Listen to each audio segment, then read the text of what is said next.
When you purchase a pre-construction condo, you sign a 30 to 50-page agreement with the developer. The long agreement can be a little overwhelming. Today, I'm going to share with you 5 critical items that you should look for in a pre-construction agreement.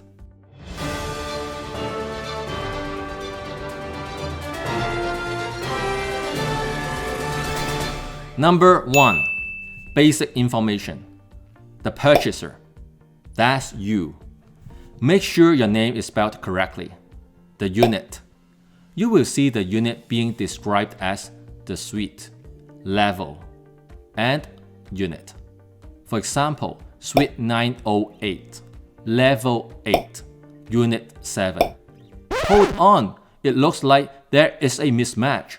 Shouldn't it be Level 9, Unit 8? The suite number is set by the developer, and the developer may choose to skip number like 4, 13, 14, etc. The unit and level numbers are legal numbers, and no skipping is allowed. In the case of Suite 908, the developer has decided to skip the number 4. Since there's no skipping in the legal description, the number are 1 down. Level 8, Unit 7. The purchase price. Make sure the prices of the unit, the locker, and the parking are all correct. The deposit structure. Typically, it is 20% paid within a year. Make sure the amount and the timeline is according to your expectation. Number 2. Adjustments.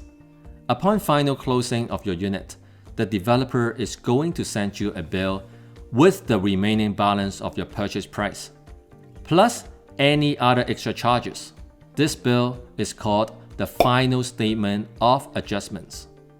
The adjustment section of the purchase agreement details all the extra charges that you may have to pay on closing.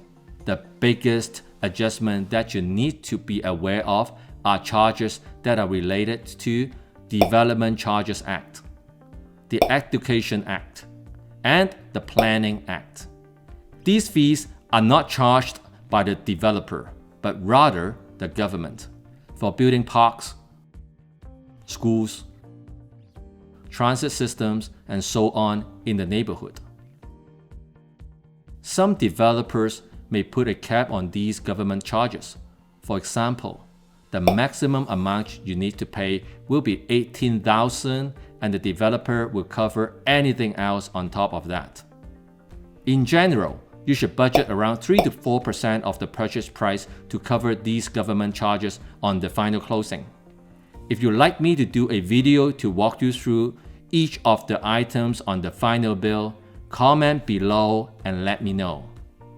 Number 3. Amendments. These are the add-ons to the standard purchase agreement. For example, if the developer provides some purchase incentives, they are often added as amendments. Some typical amendments include caps on the government charges, free assignment, permission to lease during interim occupancy period. Another example would be an add name amendment. Say you want to add your son's name onto the purchase a year later. He would be added by amendment. Number 4. Tarion completion window. As we discussed before, every developer in Toronto must enroll in the Tarion New Home Warranty Program prior to construction.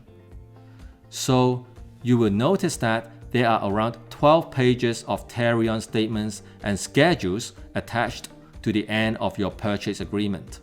The first page is the statement of critical dates, and there are 4 important dates that you need to pay attention to. Let's say you sign a purchase agreement today and first tentative occupancy date is set to May 2nd, 2022. If there's any delay and the date can't be met, the developer must provide written notice 90 days prior to the original date. The developer may delay occupancy date for multiple times. Is there a limit? Yes, that's called the outside occupancy date. If the developer fails to provide occupancy by the outside occupancy date, then you may terminate the agreement within 30 days and get back your deposit. Number 5. Zoning approval. The secretariat page confirms whether the developer has obtained formal zoning approval and when construction is expected to start. Reputable developers typically obtain zoning approval first, and they start selling. You may choose to purchase a project without formal zoning approval at the time of purchase, but you need to understand the risk. There's a chance that the city does not approve the project, in which case the project would have to be cancelled and deposit money returned to you. So, those are the 5 critical items you should look out for in a pre-construction purchase agreement. If you find these tips valuable and would like to see more, comment below and let me know the topics you would like me to talk about. Don't forget to hit my subscribe logo below and hit the bell now